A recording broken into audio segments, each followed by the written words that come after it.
mwene data reka dusome ijambo ry'Imana hano muri Yohana igice cya 9 no ku murongo wa 4.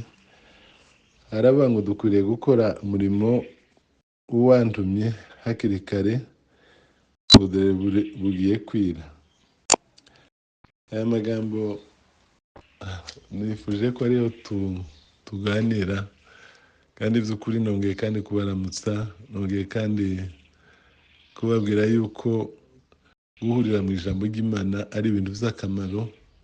Ibindi bintu byose biza bisaza, ariko ijambo ry'Imana riguma kuba rizima. Nifuje ko tuganira amagambo 5 dukura muri iri jambo.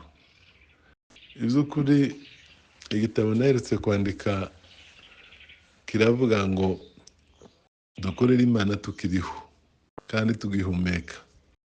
Avuga ngo ikuzimu nta mushinga uhaba, nta mugambi, nta n'inzozi, ariko ibyo dukora tubikora tukiriho. Uyu mugabo Yohana, ijambo rya mbere nshaka kumuvugaho, yakoreye Imana.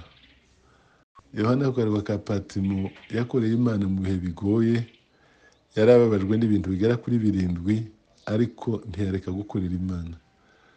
Imbeho yari nyinshi, inzara yari ihari, yari afite irungu, yibukaga abigishwa bari barasizwe, yari yaratandukanye nabo, yibukaga Yesu yakundaga, yarababajwe n'itoro rya Efeso ryari mu mibabaro, ndetse hari n'inyamaswa zavaga mu mazi zazimusangaga aho yari ari.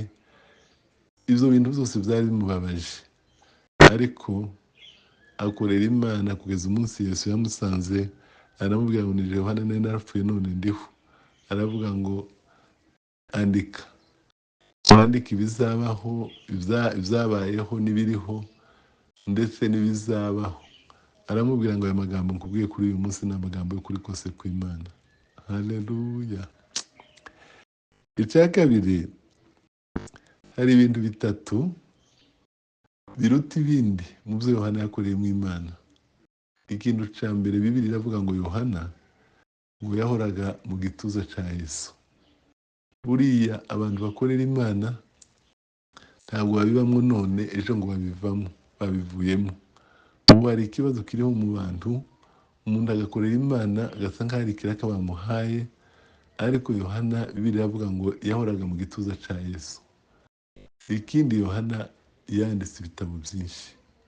Uzusome ubutumwa bwiza nk'uko bwanditswe na Yohana, usome ziriya nzandiko 3 ndetse n'ibyahishuwe, wabireba.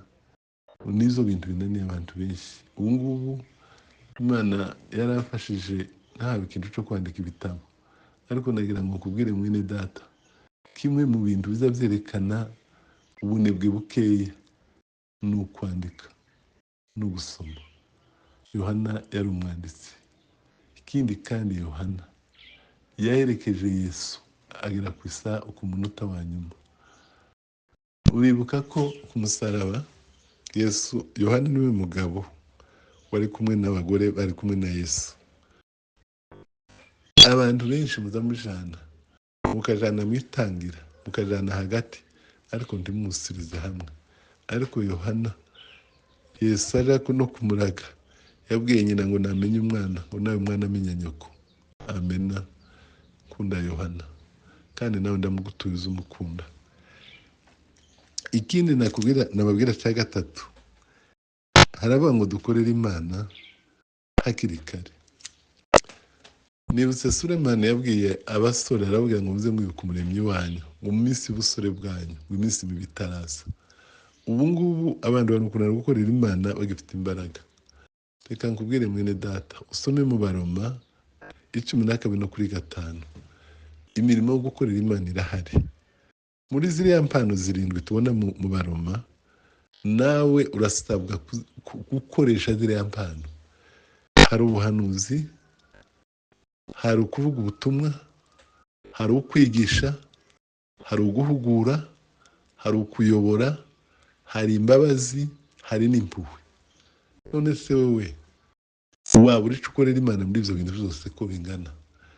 Nimba utabaye umuhanuzi, umuvuga butumwa, nimba utabaye umuvugabutumwa hugura abandi, nimba utabahuguye igisha, nimba utigishije ube umuyobozi, nimba utabaye umuyobozi ugire imbabazi ku bakene, nimba utagize imbabazi ugire n'impuhwe, utangire imiryango ikomeye nka za World Vision, nka za World Relief, nka za Tiafand, kugira ngo abantu bafashwe nimba ufite amafaranga.